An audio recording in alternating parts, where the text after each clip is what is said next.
Now, Sports Talk with Broads. Here's Hunter Brody.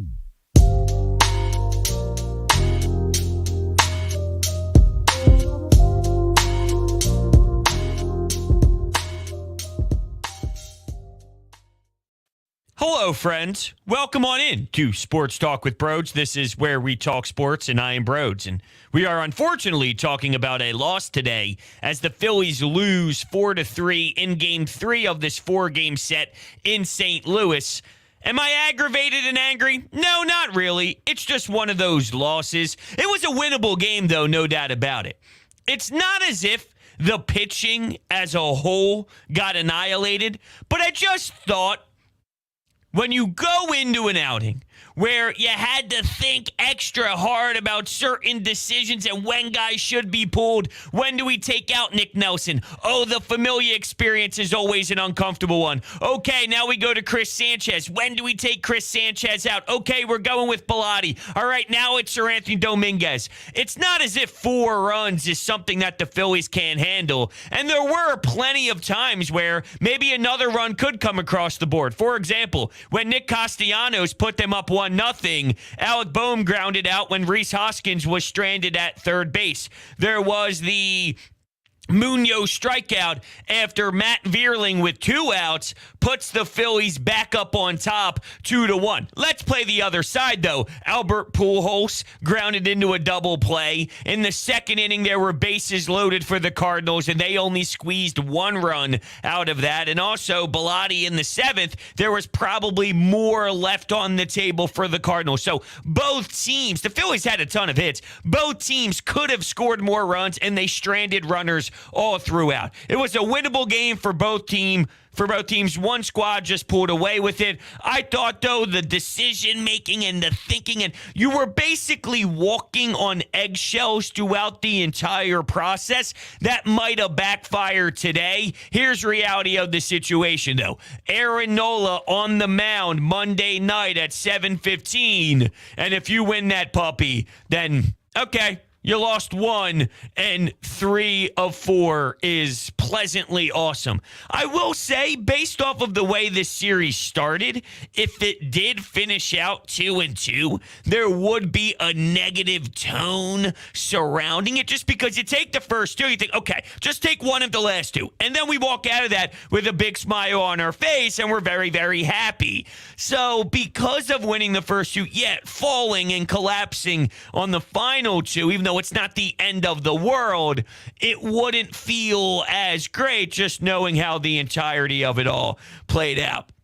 How about the fact that we're watching Kyle Schwarber not only hit more home runs, but that diving catch out in left field was crazy. In what universe is Kyle Schwarber leaving it all out on the field like that and making a diving catch the way that he did? Luckily, we'll be seeing him play in the All-Star game. But yeah, Zack Wheeler got screwed, and you can make the argument about some other pieces, Aaron Nola. Zack Wheeler got screwed, though, and that's where I am definitely boiled up inside. This dude is one of the best pitchers in all of baseball. It's embarrassing for this league to not have him perform on the biggest stage. The dude is sensational. The guy mows down every single lineup. He should have won NL Cy Young last year, and he's literally giving you very similar play. So let me get this right. The guy, and I mean, if we're going to keep it 100, Bryce Harper ends up winning NL MVP, and he didn't even make the All-Star last game, although it did take him some time to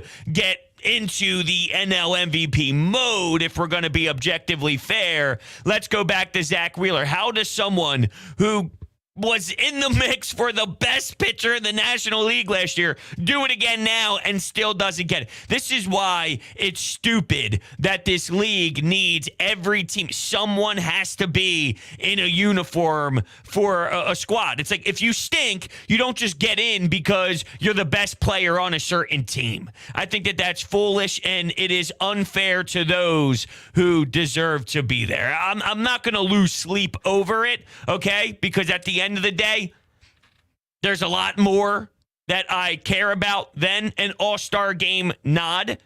At the same time, it's pathetic. What else is pathetic and totally not even within range of this conversation? I went golfing today, okay? 18 holes, teed off at 11:20 or so. Had the Phils game on as it started because it did bleed into the start of the Phillies game.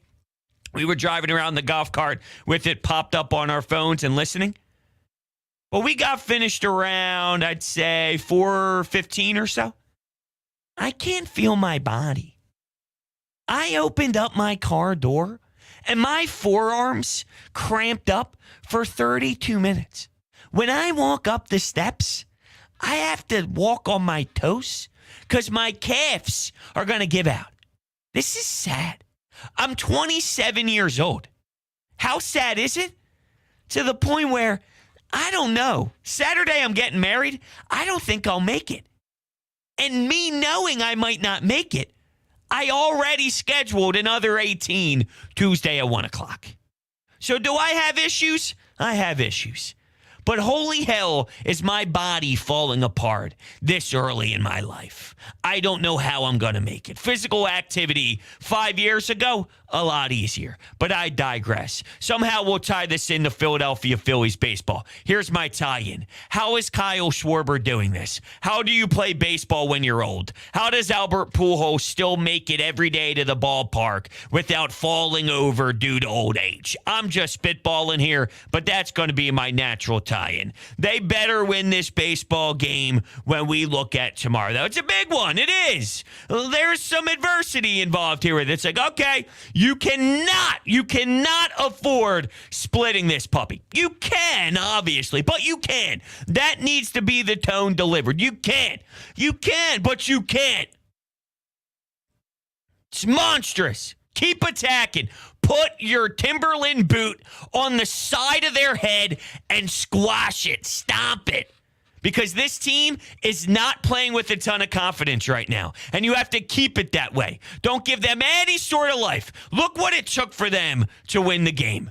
I thought Matt Vierling with that throw to home, I'm like, you got to be kidding me. That's right on the money. And if I'm going to be honest, if you look at the replay, could have the tag been there?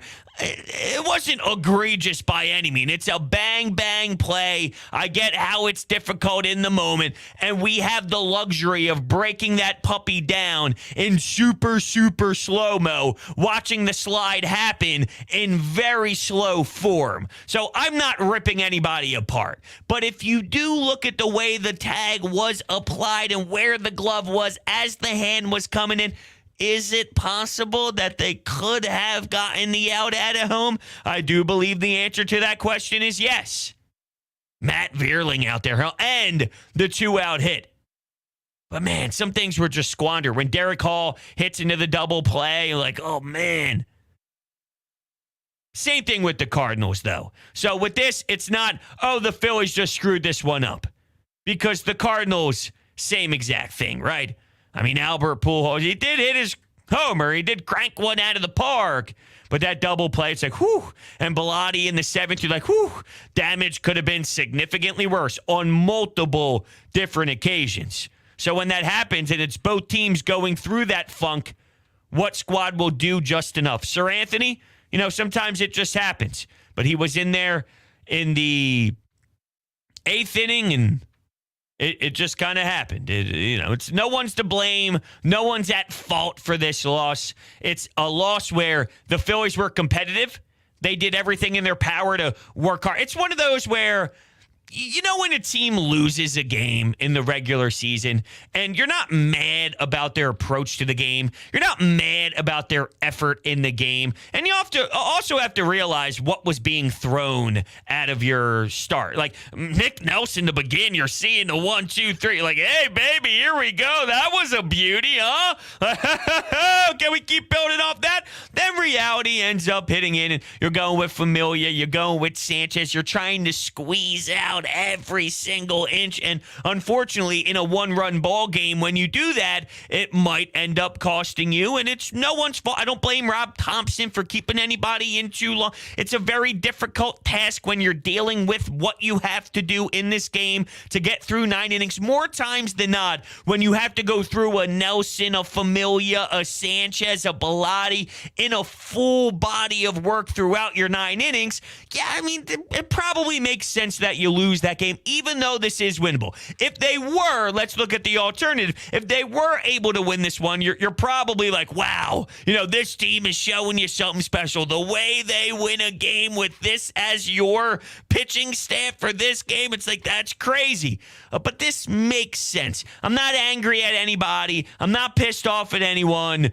Tomorrow, though, I really want to see this team look hungry. When you win the first 2 games, there's a sign of desperation on the other side. And their sign of desperation was thin. It wasn't like the Phillies just got hit with a right hook. Like, whoa, hold on a second. The Cardinals woke up. They came to play today. It wasn't really to that level. But there's something to be said about you drop the first 2. They know the storylines. Knable in the previous game, you're getting a man on third base, right? And you can't score. Nolan Arenado goes down looking. Rhys Hoskins makes a good play. Bryson Stott. I don't think I gave Bryson Stott enough love. I mentioned how awesome it is for his IQ to get to first base. And I know I'm dating back to the second win in this series, but, I referenced how awesome it was. But no, that's fucking amazing. Like, let's give him all the praise he deserves. Outstanding for such a young defensive player to know to get to that. No hesitation. See, we've seen, and specifically with some pitchers this year, where maybe Familia doesn't run to first base. He's not running hard enough. Now it's a bang-bang play over at first. And I am not putting a young Bryson Stott in the same category as a struggling veteran like Familia by any stretch of the imagination. I'm just saying sometimes the finer details of the game can somewhat get overlooked or overshadowed. It's not as criticized or it's not as loved.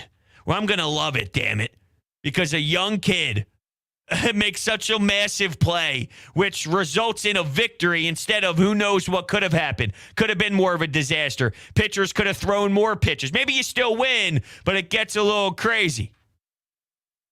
I love it. I absolutely love watching the kid compete. And this team, they left it out there today. Unfortunately, sometimes it just ends up where you lose. If they win with Aaron Nola, though, it's all she wrote.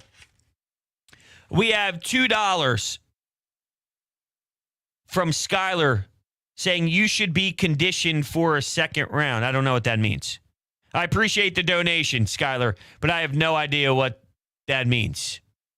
I should be conditioned for a second round.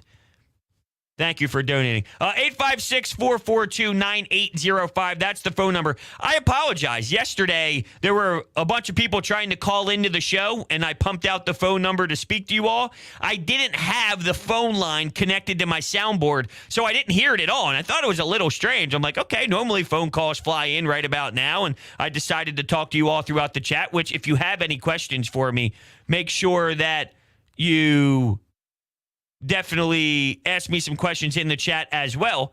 But yes, the phone lines are now connected. And I apologize if the donation is about my golf game to go out for a second round of golf. I apologize, Skylar. I thought you were talking about playoffs or the Phillies getting to another round. And I'm like, what? We haven't even been to we haven't even seen one playoff game in a billion years. So I apologize. My brain's fried. It got hot out there. The heat was just pouring into my brain, so I just feel like I'm all blah, showered up, relaxed a little bit, chugging some water, dehydrated.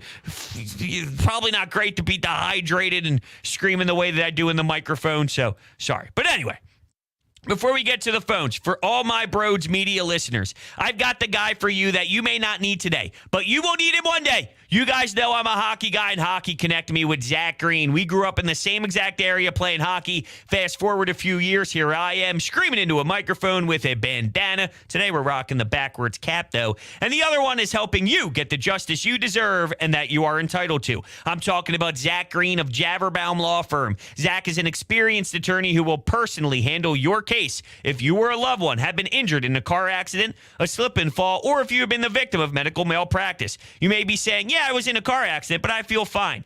Be careful. You'd be surprised to learn how many injuries start way after the accident. So, Zack Green, call him to discuss the case. 609-790-3895, or check out his information. The website is down below in the description.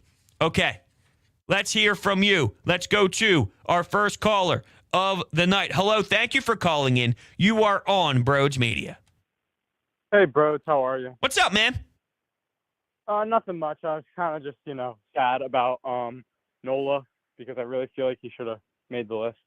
Yeah, I mean, I'm definitely more aggravated with Wheeler. I mean, the case for Wheeler being in there, even though Nola has been magnificent, he's been really, really awesome. If Wheeler made it and Nola didn't, I don't know if there would have been as much loud noise surrounding it, and I think that that's fair. Wheeler not being in is just horrendous. Yeah, I think Nola has really battled through a lot of situations, a lot of adversity, and I feel like that was overlooked. But yeah. But let me ask you this before you continue. If Nola made it and Zack Wheeler didn't, hypothetically, how would you feel? All right, so there's going to be a lot of bias because I am personally a huge, huge Nola fan. I've always been a Nola fan, so I'd be pretty stoked. But I definitely think that both of them should have made it. Yeah, in my opinion, if Nola made it and Wheeler did it, that would make zero sense. But anyway, that's not really important. What else you got on the series so far? Yeah, so regarding the series, I think tomorrow's a huge game. Today was I know we're not going to win every game, but it's just like kind of get like I try to tell myself, hey, don't get mad if they lose because it happens. But when there's winnable games like there was today, like that's when I start to feel like, you know what I mean? Definitely. We have to see tomorrow, though, because if they win 3 or 4 against St. Louis and Aaron Nola does his thing and they end up winning and it's all fine, like you're going to lose games. And yeah, it was winnable, but even the losses, right? Not every loss is going to be a 7-0 loss or a 9-0 loss where you weren't engaged at all. You're going to lose tough ones. You're going to lose winnable games. But it comes down to when you look at those 50-50 games, if you're coming out on top more than you are on the bottom, well, then your percentages are great and you're going to be seeing a playoff series, which is what we desperately need. And I think this baseball team can do that. So there's going to be winnable games all throughout the season. If you make it out with the win more than the loss, but the losses will occur, you just got to play that percentage game. That's all. Yes, sir. Tomorrow's Nola night. Happy Nola night Eve, baby. Thank you so much. I know you're a big Nola guy. So, Nola, I give him a lot of credit for this year. Rightfully so. We had our doubts. And he has taken a stride back to the Aaron Nola where it's a big deal when he's pitching. It's a huge deal. There's a few pitchers that I feel that strongly about. There's a lot in all of baseball, but throughout Phillies' tenure since our great run ended, it's been rare moments throughout. But yeah, it's Zack Wheeler, and at times it was Aaron Nola. He fell apart. He collapsed. His mechanics seemed off. His confidence was really bizarrely done. He would flirt around the corners of the plate, which would lead to either making a mistake pitch, which someone would take for a ride, or he'd put guys on base and he'd start to nibble because he didn't feel good about his fastball command. And once you lose your fastball command, I don't care how great all your other pitches are. If you don't have your fastball command, you're probably going to be a mess, right? It's like Corey Knebel. When Corey Knebel went through his down spurts, he didn't really have command of anything. He didn't have command of his fastball. He didn't have command of his curveball, but to the point where he just basically gave up on his curveball and was just challenging guys with the fastball, but the fastball wasn't even going where he wanted it to, and then it became a big slop fest. So, without fastball command, you're basically screwed, and knowing that Aaron Nola, sometimes if you have powerful stuff, you could get away with it.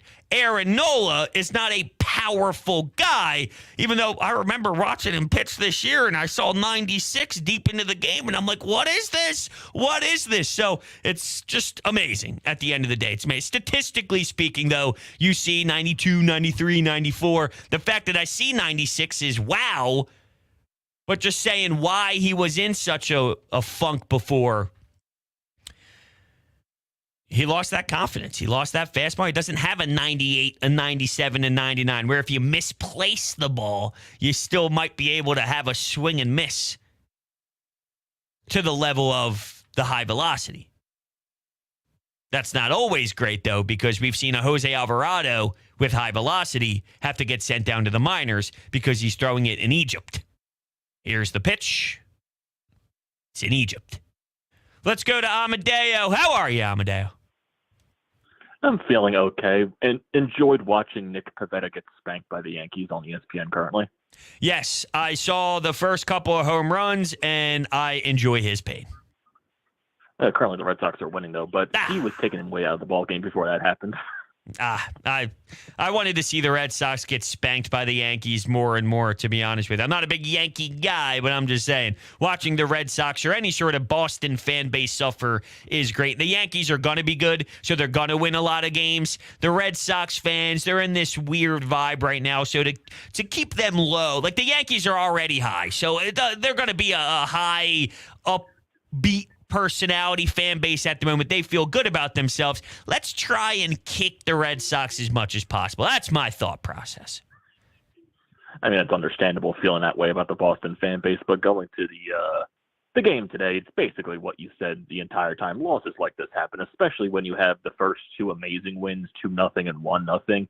Another close game. Like the Cardinals were going to eventually score a run. You're not going to shut them out 3 times in a row, especially with a bullpen game. You wish the offense would provide more, but hey, losses like this happen. You got to win tomorrow, though. Run support for Noah would be nice. That is correct. We do need some run support.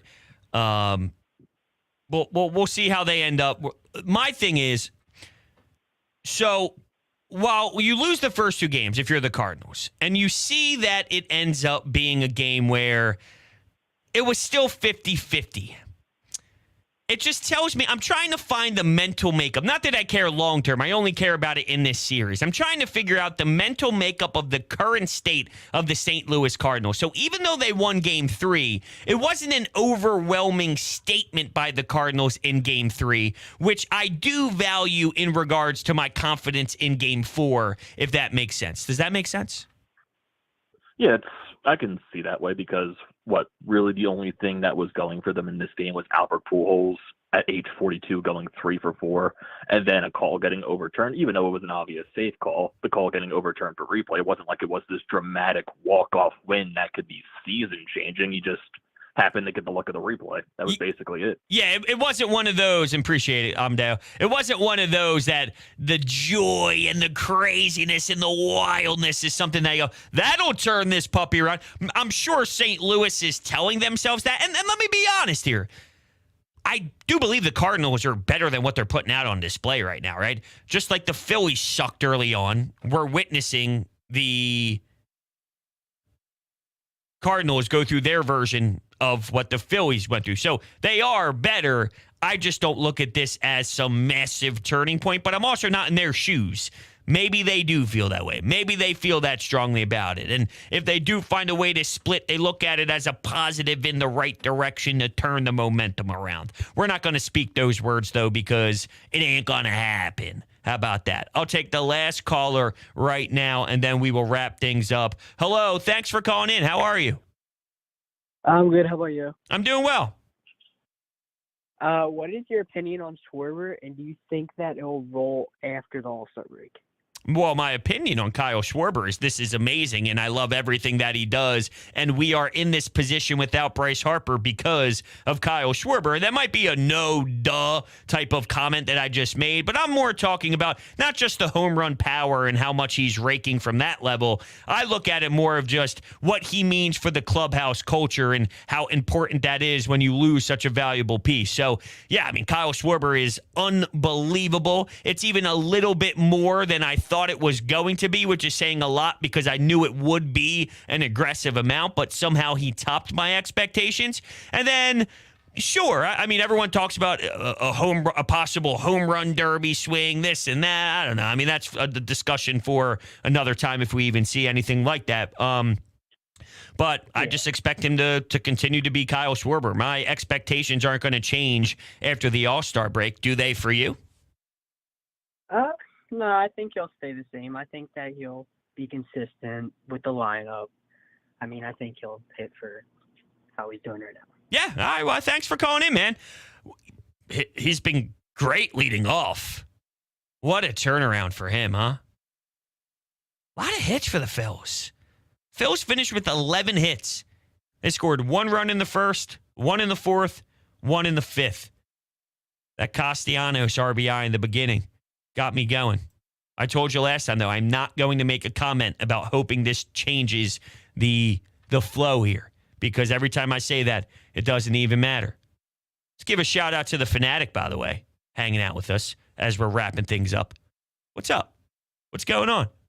Let's hope for Aaron Nola's greatness tomorrow with a little bit of run support. Thank you guys so much. We're shutting things down here on a Sunday night. I appreciate it. New to the channel, hit the subscribe button, hit that thumbs up button as well.